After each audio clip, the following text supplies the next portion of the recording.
une activité qui a réuni la crème de crème du secteur de la médecine, et plus précisément de la neuropsychiatrie, le psychologue, tout ce qui concerne la santé mentale. Et c'était important que cela ait lieu parce que c'est une question qui est mal connue, qui est comme un tabou, qui est difficilement admise dans les familles, mais qui est dans notre quotidien, dans nos familles, dans le quartier, à l'église, là où nous travaillons, là où partout où nous fréquentons, nous avons ces problèmes-là de santé mentale. Et ce n'est peut-être pas forcément l'autisme pour ce qui est le cas aujourd'hui, mais il y a des problèmes de dépression, il y a toutes sortes de problèmes liés à la santé mentale, mais qui sont très peu connus. Aujourd'hui, c'est l'autisme, mais j'espère vraiment, comme l'ont dit certains invités, que c'est un premier pas vers la sortie de cette ignorance, de cette question, et que de plus en plus elle sera prise au sérieux et qu'il y aura des mesures qui seront prises pour pouvoir mieux gérer cela, une meilleure prise en charge et une meilleure sensibilisation. Et y a-t-il de prévention par rapport à ces maladies? Il y a beaucoup de personnes qui se posent des questions. En réalité, c'est comme les intervenants l'ont dit, l'autisme n'est pas une pathologie en soi. L'autisme, c'est simplement le cerveau qui fonctionne différemment. Donc, des gens qui ne voient pas le monde comme nous. Et c'est un peu comme un blanc qui ne conçoit pas la polygamie, par exemple. Mais par contre, c'est quelque chose de normal chez nous au village. Donc, c'est simplement une question de longueur d'onde, une question de personne. Donc, ce n'est pas d'abord une pathologie. Mais comme on dit, il faut de plus en plus de sensibilisation, parce que c'est seulement dans la sensibilisation qu'on va comprendre, notamment par exemple que l'autisme n'est pas une maladie, mais aussi que ce n'est pas une fatalité, mais aussi que ce ne sont pas des gens ratés, comme on a l'impression de penser que ce sont des gens qui ne peuvent rien faire de leur vie, et qu'avec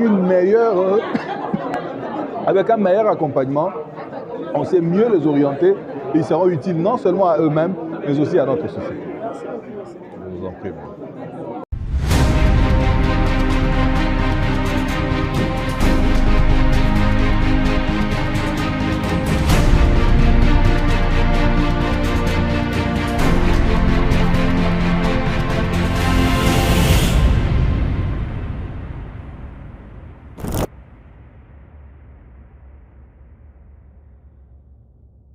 Expérience dans ce domaine. Je regarde les infirmiers, les assistants sociaux, tous se mettent autour du problème de l'enfant pour l'accompagner, pour l'aider, pour la prise en charge. Et si on sent qu'il y a le besoin d'intervenir sur le plan neurologique, le professeur Thierry l'a dit, il oriente directement. Voilà vraiment, à ma connaissance, le couloir qui existe déjà ici au Congo, et je trouve que ce n'est pas encore suffisant. Il faudrait davantage continuer à réfléchir pour faire en sorte que tout ce qui est toutes ces initiatives-là se répandent à travers le pays. Parce que Kinshasa n'est pas le Congo. Et pour les enfants qui sont à l'arrière-pays, Bukavu, Goma, Kassai, Lubumbashi, partout, qu'est-ce qu'ils peuvent faire? Puisque au CNPP là-bas, on a déjà reçu des enfants venus de Lubumbashi, de Kikwit, partout on nous envoie les enfants, on dit là-bas il n'y a pas de spécialistes. Donc l'idée c'était que nous puissions dupliquer ce type de prise en charge à travers le pays, puisque le pays est vaste.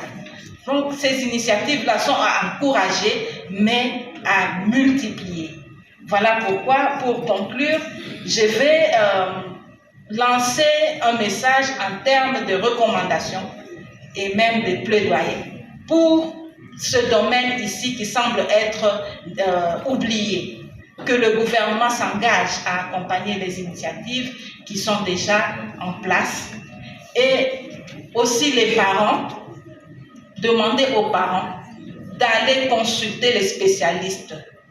Ceux qui sont déjà sur cette voie-là, encourager les autres. Ne cachez pas les enfants à la maison. Vous avez vu que ces enfants peuvent devenir de grandes personnalités.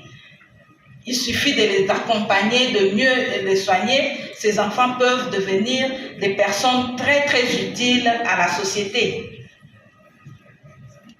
Aussi, nous allons demander à ce qu'il y ait davantage des initiatives pour la prise en charge des parents. Hein. Parce que parfois, bien que nous le faisons, mais parfois on oublie, on se focalise sur les enfants, on oublie. Il faut qu'il y ait des espaces de parole pour les parents. Parce que quand ils parlent, ils échangent entre eux sous l'œil vigilant des spécialistes, ça les aide aussi à canaliser leurs angoisses et leurs traumatismes. Docteur Mapayaki est ici, a fait un travail excellent sur la prise en charge des parents, des enfants souffrant d'autisme. Et on a vu, il y a aussi un autre ancien étudiant qui avait travaillé aussi en prenant seulement le seul échantillon des parents qui amenaient les enfants dans notre unité de pédopsychiatrie au CNPP. Et on a vu que la plupart avaient vraiment des problèmes qui nécessitaient, qui demandaient d'être pris en charge. C'est par ici que nous allons commencer la série des questions avec vous. En sciences médicales, option pédo. Quand un parent d'un enfant autiste vient au cadre d'accueil, quand vous arrivez à cette unité, la plupart des personnes qui disent « Ah, ici au moins on sent que c'est différent ». Vous avez un beau jardin, des fleurs, vous avez des balançoires, et les parents sont déjà rassurés. Et quand vous les accueillez, puisque je vous ai dit, il y a toute une équipe, et ces parents qui voient que autant de personnes, même si nous n'avons qu'une seule personne, un seul enfant, c'est tout ce monde-là qui se mobilise pour cet enfant. Donc on n'attend pas d'avoir des dizaines d'enfants pour qu'on n'y va pas. Mais pour les quelques parents qui arrivent et disent on n'a pas eu d'ordre d'amener notre enfant ici. Parce que déjà le cadre et cette équipe qui se mobilise, vous avez plus de 15 personnes autour du problème ou bien des problèmes que présente votre enfant. Et au bout de quelques jours, on sent vraiment la confiance. J'ai oublié de vous dire que là-bas, d'ailleurs, nous soignons sous deux formes. Hein, la prise en charge, il y a l'hospitalisation de jour où les parents viennent avec l'enfant la journée et on vient le reprendre le soir. Et l'hospitalisation jour et nuit où nous gardons l'enfant du lundi au vendredi. Les parents nous laissent les enfants, quel que soit l'âge de l'enfant. On a vu des parents qui étaient un peu sceptiques. Ah, mon enfant est encore petit, 5 ans, 6 ans, je vais vous le laisser. Mais ils le laissent, nous le convainquons, ils laissent l'enfant. Et à la fin de la semaine, quand il vient chercher l'enfant, le parent lui-même est étonné. Il est assis sur une chaise avec une cuillère en train de manger. Il y en a qui sont un peu réticents, mais au bout d'un certain temps, ils arrivent. Maintenant, question de l'assistance, mais en résumé, Madame le professeur a dit qu'il existe un couloir d'accompagnement, mais qu'il... Fortinaire Noir, 1976, PLE.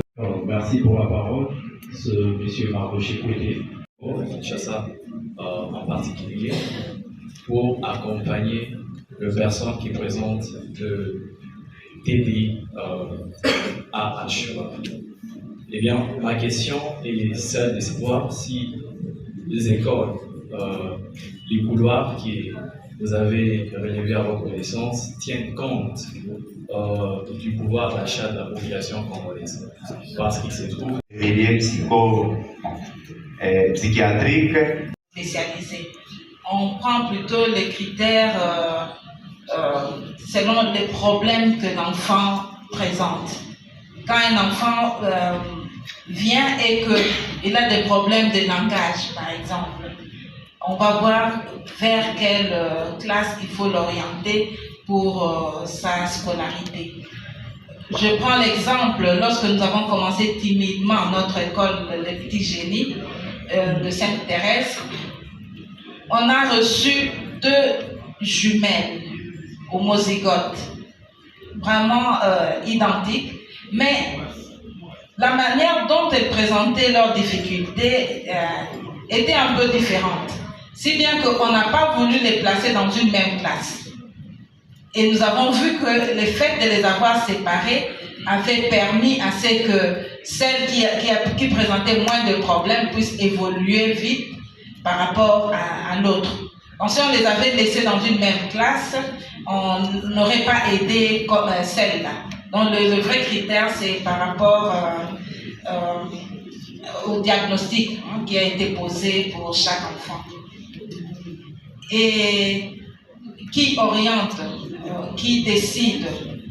C'est pourquoi j'avais dit, lorsque je parlais, je dis que avant de décider d'amener l'enfant pour une prise en charge, il faut que les spécialistes l'aient déjà vu et qu'ils aient donné leur point de vue. Généralement, après que le diagnostic ait été posé, on oriente les parents. On oriente les parents, le médecin, le pédopsychiatre oriente pour dire voilà, pour cet enfant, il y a besoin qu'elle puisse suivre une éducation spécialisée et l'assistance sociale peut accompagner pour l'encadrement, pour guider les parents vers l'école indiquée, ainsi de suite. On va passer.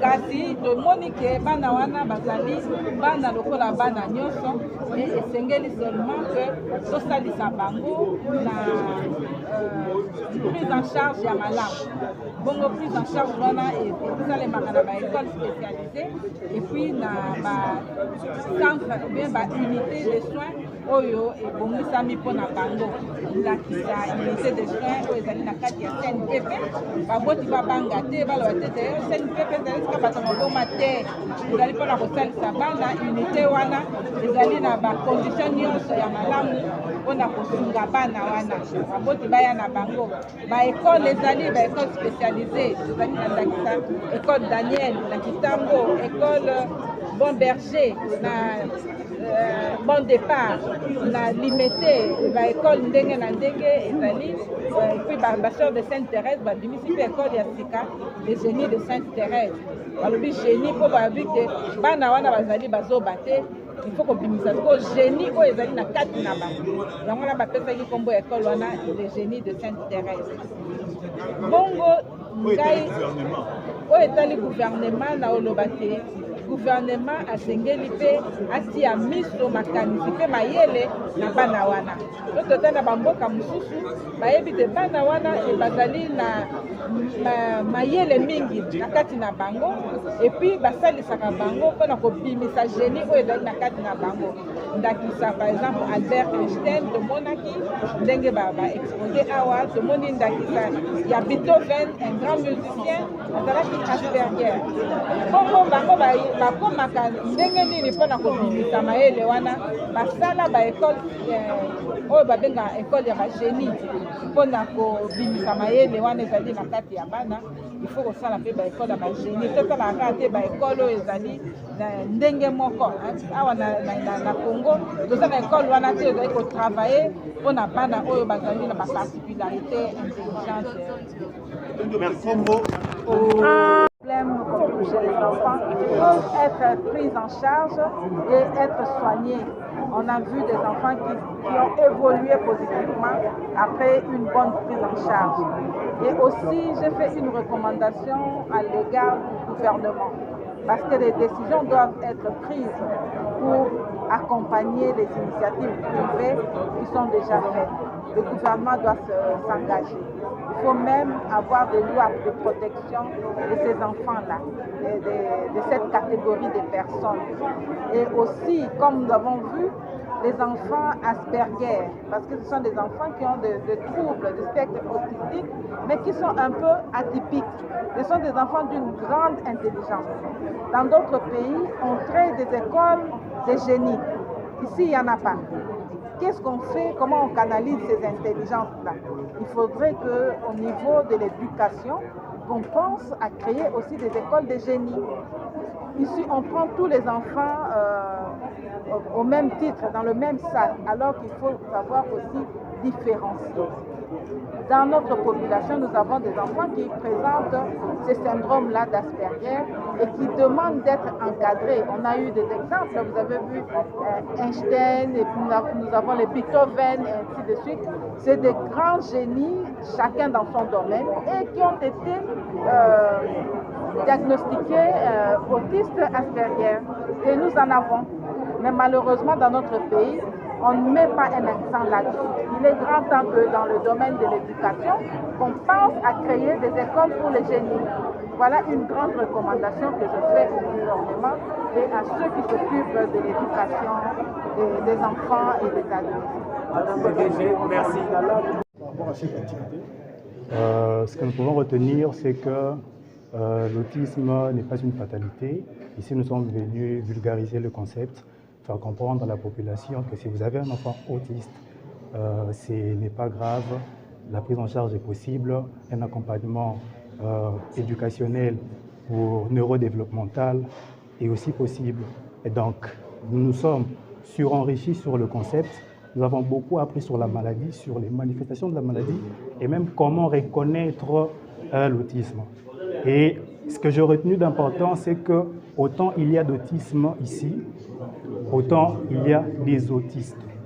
Donc, il y a plusieurs formes de manifestations de la maladie et chaque autiste est différent à sa manière, d'où la prise en charge est spécifique et personnalisée.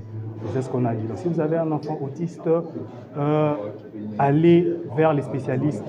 Ou si vous avez un enfant qui présente un caractère ou des comportements atypiques, allez voir un spécialiste qui va poser le diagnostic et vous aider à l'accompagnement pour une meilleure prise en charge. Méfiez-vous des gens qui vous disent que votre enfant, parce qu'il a un comportement atypique ou pas conforme à la normale, il est sorcier ou il a un problème ou quoi que ce soit. Non, allez vers un médecin, allez vers un neuropsychiatre et un pédopsychiatre pour la meilleure prise en charge et pour l'accompagnement.